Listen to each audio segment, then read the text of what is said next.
Oke, kita mulai ya. Untuk materi kita hari ini tentang mengenal karakter dan sifat unik dari sebuah keluarga.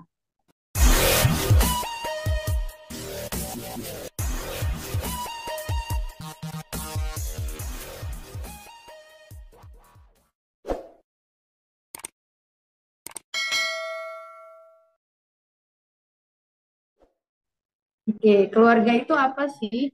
Keluarga itu kan pastinya adalah sekumpulan di mana terdiri dari ayah, bunda, dan anak-anak. Nah, bagi anak sendiri, keluarga itu adalah sebuah tempat. Tempat apa? Satu, tempat di mana ia dilahirkan. Kemudian yang kedua, tempat pengasuhan, ya, di mana dia diasuh, dibesarkan, kemudian juga sebagai tempat pendidikan, ya, di mana dia dibesarkan dan dididik oleh orang tuanya agar menjadi pribadi yang siap mengemban tugas seperti itu. Dan di dalam keluarga juga anak dilatih untuk mengerjakan tugas-tugas kehidupan. Gak usah jauh-jauh tugas-tugas kehidupan. Anak di rumah itu punya tugas tersendiri pastinya dia sebagai anak. Nah, kemudian bagi pasangan, keluarga itu adalah sebuah kesatuan hidup dua manusia yang memiliki sifat dan latar belakang yang sepakat untuk hidup dalam ruang waktu yang sama dan untuk mencapai tujuan yang sama. Jadi setiap kita menikah pasti mempunyai tujuan yang sama. Ya mungkin untuk kalau sebagian besar bagi kita seorang muslim tujuannya kita adalah surga. Kita bisa ke surga bersama seperti itu. Itu arti keluarga bagi anak-anak dan bagi pasangan. Nah, sebagai anggota keluarga, kita adalah manusia pribadi yang unik. Yang unik apanya? Satu, tubuhnya. Dari satu anak, seorang anak yang dari ibu ayah ibunya sama gitu kan, itu pasti tubuhnya pun berbeda dari jenis kulitnya. Satu anak dengan anak yang lain mungkin kulitnya sedikit berbeda. Kemudian apa bentuk rambut, apa namanya, ada yang bergelombang, ada yang keriting, kemudian juga hidung, mata gitu. Tubuhnya itu pasti unik. Yang kembar persis sekalipun itu pasti ada perbedaannya. Kemudian juga unik apa? Unik pikirannya. Apa yang dipikirkan itu pasti agak sedikit berbeda. Dari satu stimulasi, apa yang dipikirkan oleh anak-anak dan oleh kita pun itu berbeda. Seperti itu. Kemudian perasaannya ketika dia menghadapi situasi dan kondisi. Ada yang perasaannya misalnya ketika kucingnya ada peliharaan atau binatang hewan kucingnya mati gitu, ada yang sedih sekali, ada juga yang biasa saja, seperti itu. Kemudian kepribadiannya pun unik, serta jiwanya pun unik, ya. Jadi memang tidak ada satu manusia pun di dunia itu yang benar-benar sama, plek jiplek itu tidak ada, tidak ada. Semuanya itu pasti unik, ada perbedaannya, ada keunikannya masing-masing, seperti itu. Nah, kemudian pribadi yang unik itu bisa kita bilang sebagai karakter unik juga, bisa juga kita sebut sebagai bakat ya. Bakat itu apa sih? Itu sifat, karakteristik unik, positif, dan produktif yang ada dalam tiap diri seorang manusia sejak lahir. Jadi, kita itu sudah dianugerahi bakat sejak kita lahir. Tidak ada orang yang tidak berbakat.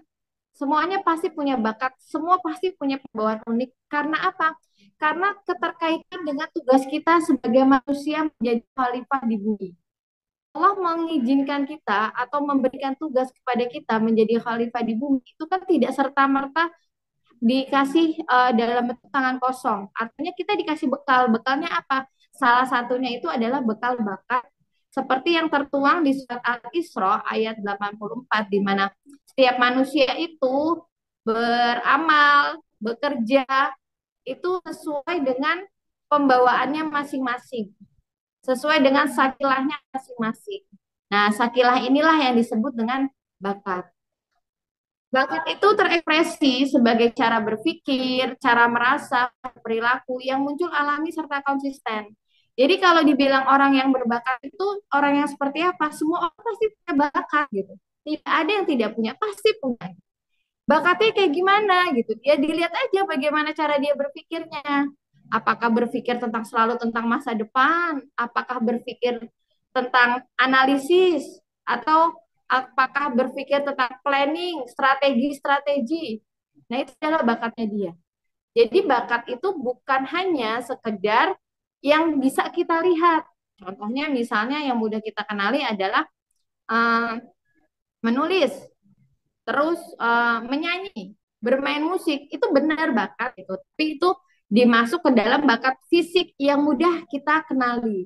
Nah, keunikan ini yang sangat unik ini adalah bakat sifat. Karena apa? Karena satu orang mungkin bakatnya sama, kalau urutannya itu berbeda, ekspresinya pun berbeda. Seperti itu. Jadi, seperti kata ahli Donald of Clifton, jadi kalau menurut Bapak bakatnya kita itu, bakat itu adalah pola pikir, pola perasaan, pola tindakan yang alami, muncul berulang-ulang dan dapat digunakan untuk sesuatu yang produktif. Seperti itu ya. Jadi, kalau misalnya di rumah ada anaknya yang mungkin gampang udah menangis ya, lihat kakaknya diomelin, dia yang nangis seperti itu bisa jadi dia punya bakat empati. Jadi di talent mapping itu ada bakat yang namanya bakat empati. Di mana orang yang punya bakat empati ini, dia itu peka sekali perasaannya, ya, terhadap situasi dan kondisi, dan dia sangat mudah memahami perasaan orang lain. Seperti itu. Kemudian ada juga mungkin di rumah anaknya yang suka merintah-merintah, padahal usianya masih kecil, bahkan mungkin paling muda di antara anggota yang lain. Tapi dia dengan beraninya memerintah orang tuanya, misalnya, ayah nanti habis mandi langsung makan loh, gitu. Seperti itu. Sebenarnya hal itu adalah ya keunikan dia, pola berpikir dan pola berperilakunya dia memang seperti itu. Itu ada yang namanya kalau di talent mapping bakatnya namanya bakat komen, ya. Jadi makanya kalau kita mengamati bakat itu sebenarnya kalau kita sebagai orang tua ya yang melahirkan anak-anak kita, kita bisa melihat secara jernih tanpa ada unsur kepentingan kita gitu kan. Itu tuh kita dengan bisa lebih mudah memperhatikan keunikan-keunikan anak-anak kita. Seperti itu. Misalnya tadi anak yang bakat komen gitu kan. Kalau kita sudah tahu, oh ini anak punya bakat komen, udah satu diterima saja. Apapun kondisi anak-anak kita atau kondisi suami kita ya, yang kita baru kenal mungkin setelah kenal banget itu ya setelah nikah, tapi itu juga fase mengenal itu kan akan terus berlanjut sampai akhir nanti ya. Kita akan terkaget-kaget melihat suami, loh kok naruh handuknya sembarangan ya, gitu. Kemudian ada juga suami yang kok aduh kok perhitungan banget sih tentang uang gitu kan. Itu ada ya keunikannya dia yang mungkin dulu sebelum kenal baik kita tidak memahami itu, tapi setelah hidup bersama itu semakin terlihat gitu. Kenapa? Karena kita hidup bersama dengan suami, kita hidup bersama dengan anak-anak, maka ekspresi-ekspresinya itu bisa kita lihat secara lebih mendetail seperti itu. Kalau kita paham dengan bahasa bakat, gitu, kita akan lebih lebih memahami, oh ternyata memang anak kita itu seperti ini, bakatnya empati. Oh anak kita bakatnya komen. Dan yang menjadi PR-nya kita sebagai orang tua, bagaimana merespon itu semua, terutama untuk anak-anak, agar anak-anak itu bisa tetap tumbuh dalam keadaan bahagia.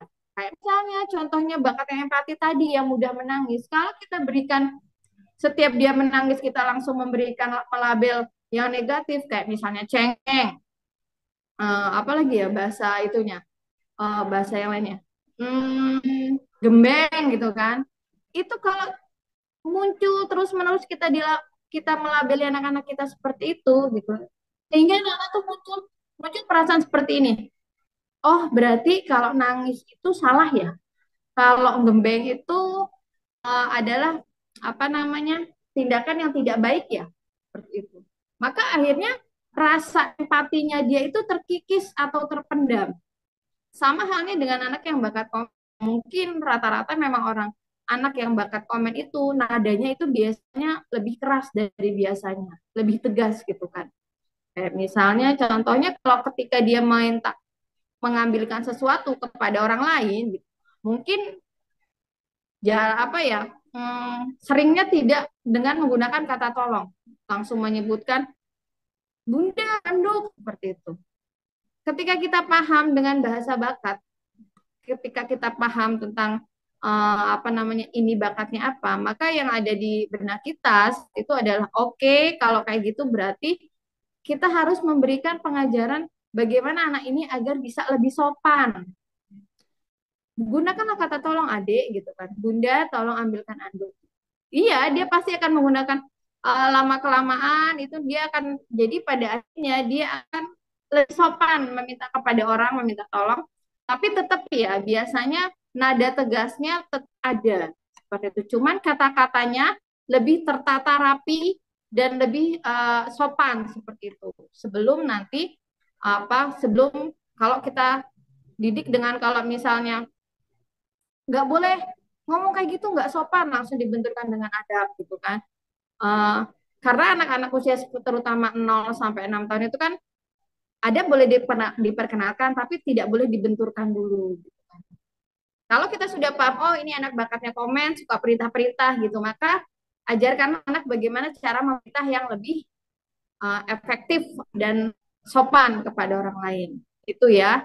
Jadi di sini perlu satu hal yang perlu dipahami bahwa setiap pribadi kita, anggota keluarga kita, anak-anak kita, pasangan kita itu adalah pribadi yang unik, pribadi yang unik dan tugas kita adalah memahaminya, mengenalinya, menghargainya. Seperti itu.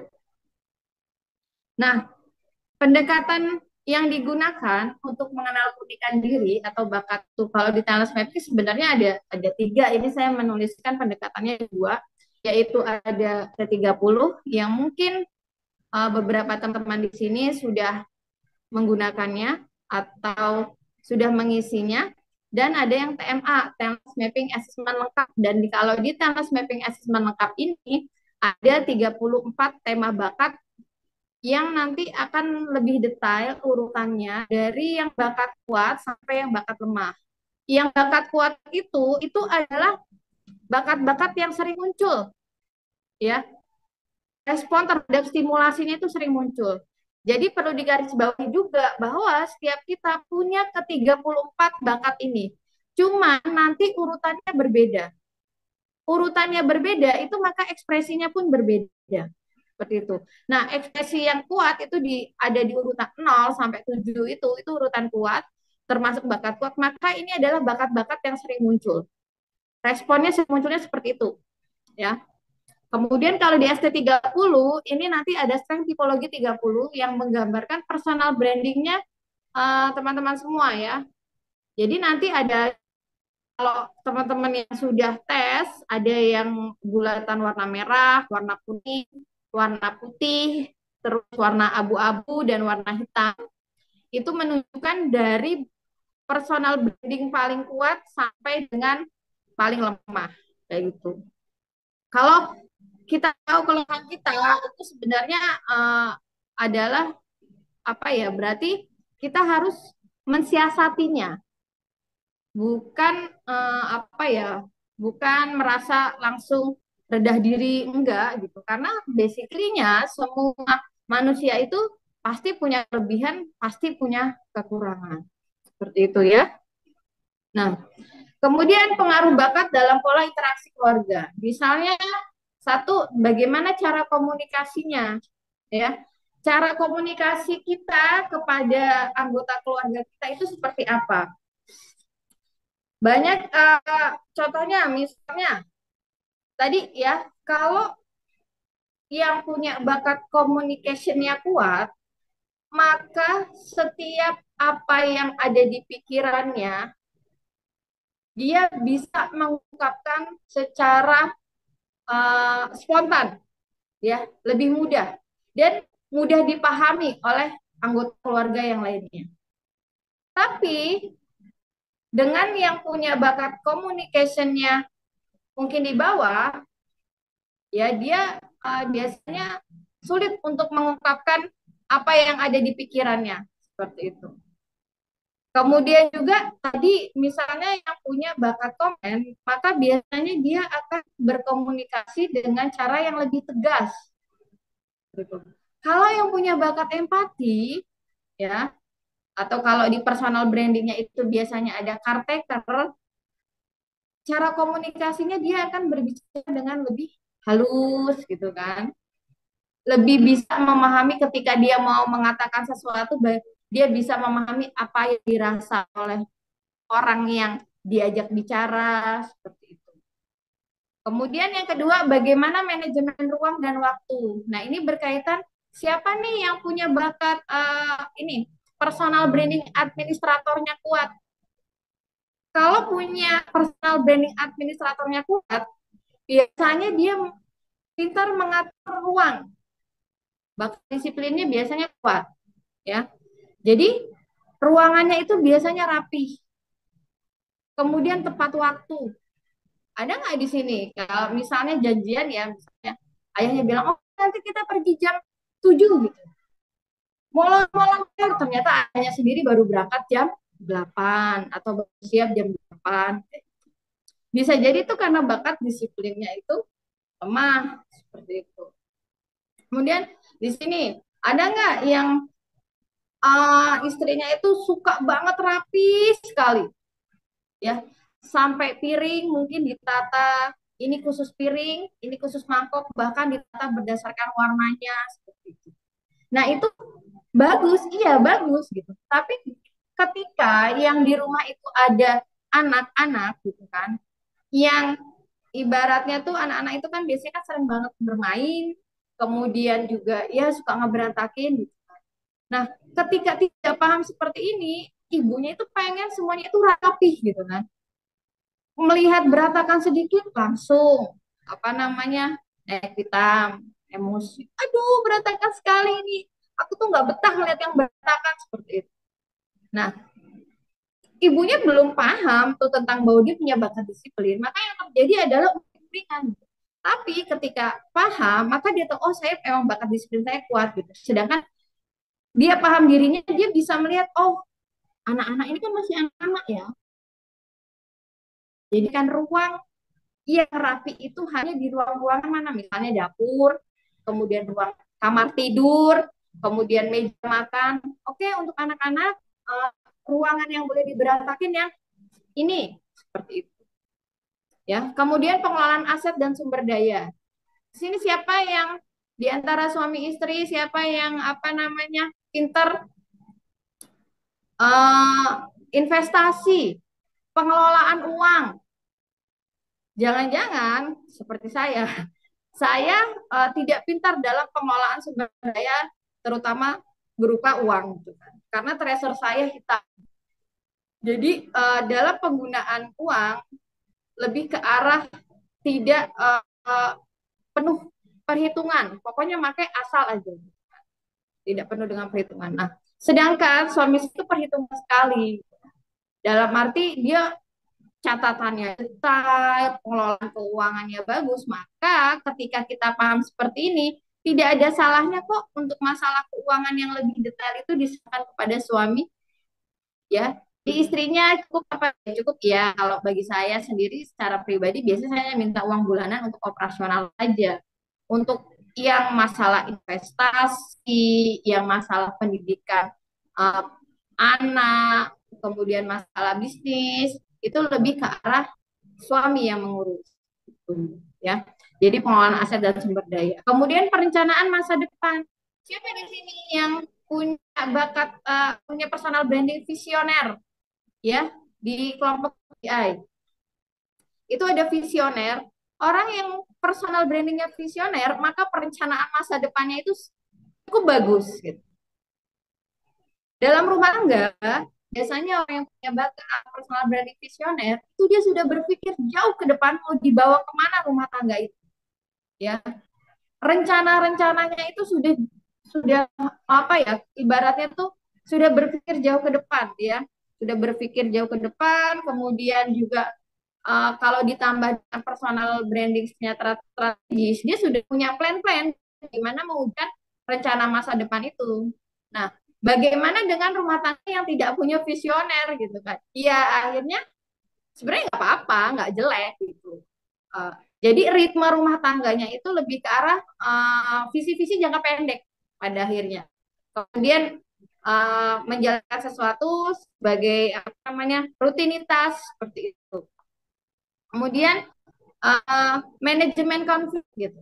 Nah ini kalau manajemen konflik ini kan biasanya kalau siapa yang biasanya lebih apa ya bisa mencari aman ya biasanya yang personal branding mediator ya yang kelompok di atas tuh kelompok networking di atas kalau MED-nya itu merah orang dengan personal branding mediator itu biasanya kalau dalam menghadapi konflik kalau dia punya komen dia bisa maju untuk menyelesaikannya dalam arti diselesaikan pada saat itu juga tapi kalau punya mediator tapi tidak punya komander maka biasanya dia akan lebih apa ya lebih cari aman untuk menghindari konflik seperti itu. Diselesaikan dengan cara yang lebih smooth atau kalau dia tidak sanggup untuk menyelesaikan itu makanya dipendem agar apa?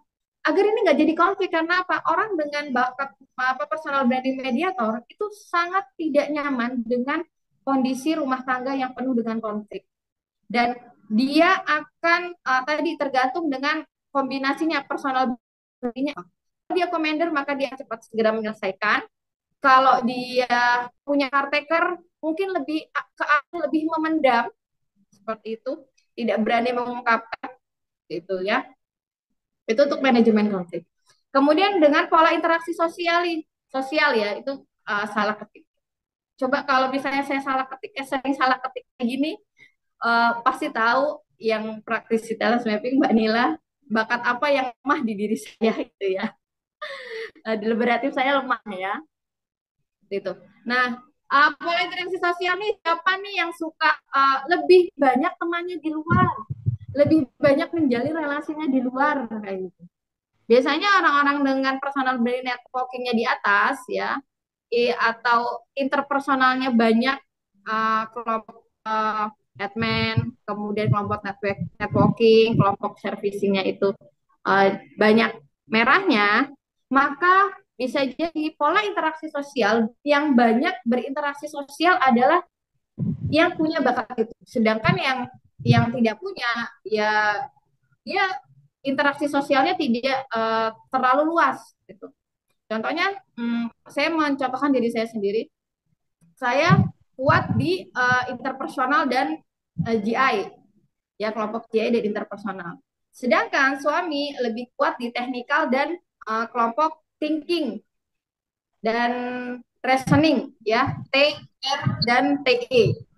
T, R dan PE ini adalah kelompok-kelompok individual. Kalau teman-teman yang sudah buka apa namanya hasil ST30-nya itu bisa dilihat.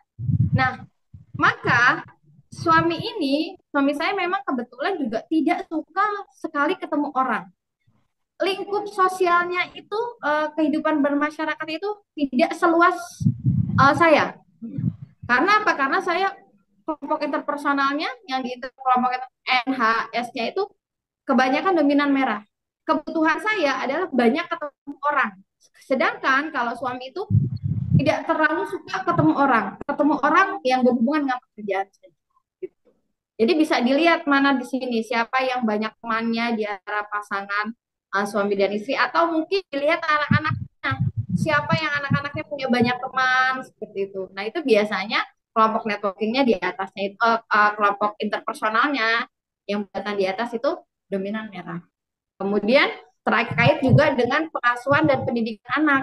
Nah kita punya bakat sendiri-sendiri. Suami punya bakat sendiri-sendiri. Anak pun itu punya bakat sendiri-sendiri.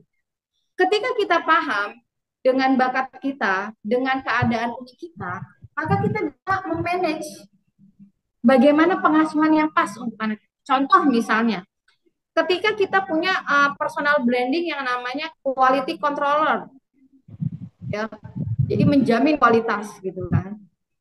Sedangkan mungkin anak kita tidak punya itu. Dari hasil misalnya hasil pekerjaannya dia, hasil pekerjaannya dia itu tidak sesuai dengan uh, standar kualitasnya kita gitu. Tapi dia sudah berusaha gitu. Kalau kita paham ini, kita paham kita punya quality control dan anak kita tidak, maka kita bisa menghargai, oke, berarti memang standarnya kita tidak bisa diterapkan ke standarnya anak gitu. Bisa jadi anak mungkin quality controlnya itu rendah gitu kan. Jadi pada akhirnya ketika kita paham diri kita seperti apa dan kita bisa paham anak-anak kita seperti apa, itu kita tidak ngegas dengan apa yang kita punya. Oh, bakat saya kan politik kontrol, maka harus sesuai dengan kualitas saya gitu. Nggak bisa gitu. Karena apa? Karena pribadi yang kita hadapi, anak-anak kita, suami kita, itu tuh dia juga punya pembawaan unik masing-masing yang mungkin untuk mencapai standarnya kita itu tidak mudah buat dia. Itu ya. Jadi uh, ketika kita tahu bakat dalam proses pengasuhan dan pendidikan anak itu bisa meminimalisir yang namanya luka-luka batin seperti itu. Nah, kemudian apa sih manfaat talent mapping untuk keluarga? Satu, yaitu untuk kita bisa saling memahami dan menerima. Ya, sudah tes talent mapping, sudah tahu karakter uniknya masing-masing, kita pahami dan kita terima. Itu poinnya satu. Ya, kalau kita tolak, semakin kita tolak kita tuh bisa semakin kuat gitu. Tapi kalau kita belajar untuk memahami dan belajar menerima, maka pasangan kita tuh biasanya pun akan belajar saling memahami dan juga saling menerima. Kemudian juga bisa menciptakan komunikasi yang terbuka dan selaras, ya. Memahami kebutuhan masing-masing. Oh, jalan pikirannya yang ini. Kalau kita lagi ngobrol gitu kan, kan kadang-kadang kalau ngobrol sama suami, misalnya contohnya masalah barang aja ya, mesin cuci gitu kan, masalah mesin cuci atau masalah barang-barang. Kita punya rencana mau beli sesuatu barang. Maka nanti pun ketika berkomunikasi, yang ada di benak suami itu kan beda. Milihnya barang yang seperti ini aja. Oh enggak, yang seperti akhirnya ada perbedaan itu. Tapi karena kita tahu satu berpikir tentang apa, satu berpikir dari sudut pandang apa, maka kita coba bisa menselaraskannya. Kemudian bisa saling melengkapi dan saling menguatkan. Artinya seperti apa? Artinya tadi setiap kita itu punya kelemahan dan punya kelebihan. Bisa jadi kelemahan kita adalah kelebihan suami, ya. Kemudian kelemahan suami adalah kelebihan kita. Di situ kita bisa saling melengkapi dan saling menguatkan. Kemudian juga memiliki misi hidup bersama. Ketika sudah paham apa namanya, ketika kita sudah paham satu sama lain, apa keunikannya, apa bakatnya, maka dari sini kita mulai bisa belajar berkomunikasi, kemudian kira-kira nih dengan kelebihan kita masing-masing gitu, dan anggota keluarga kita itu misi hidup kita bersama itu apa? Artinya misi hidup ini peran keluarga kita dalam memberikan manfaat keluar itu mau seperti apa sih? Ya memang dalam menemukan misi hidup itu bukan hal yang wah langsung ketemu, enggak. Semuanya itu ada prosesnya. Semuanya itu ada prosesnya, enggak bisa ketika sudah tahu bakat kemudian langsung ketemu misi hidupnya. Wah, misi saya ini seperti ini nih. Itu nanti bisa ditarik lagi ke belakang, bagaimana perjalanan hidup kita gitu kan, seperti itu. Tapi paling tidak dengan adanya telesmeping itu kita sudah punya gambaran diri kita seperti apa, diri pasangan kita itu seperti apa. Kemudian terciptanya ketulusan dan kebersamaan. Jadi karena kita tadi sudah selaras, kemudian sudah bisa menerima, sudah bisa memahami, saling menguatkan, maka pada akhirnya timbul rasa tulus dan kita di sini adalah hidup bersama seperti itu dalam perbedaan yang saling melengkapi dan saling menguatkan. Kemudian juga bisa saling memaklumi dan memaafkan seperti itu ya. Karena tidak semua manusia itu sempurna dan kita pun kadang kan kita punya ekspektasi tersendiri kepada suami ya atau kepada pasangan kita. Kok bunda nggak bisa gini sih? Kok ayah nggak bisa gini sih? Tapi kalau kita sudah paham tentang karakter uniknya masing-masing, kita bisa memaklumi itu dan bisa memaafkan. Itu uh, untuk manfaat dari balance mapping. Mungkin untuk materinya disekiankan dulu, kemudian untuk selanjutnya bisa saya jawab ya. Monggo waktu saya serahkan kembali ke Mbak Nila.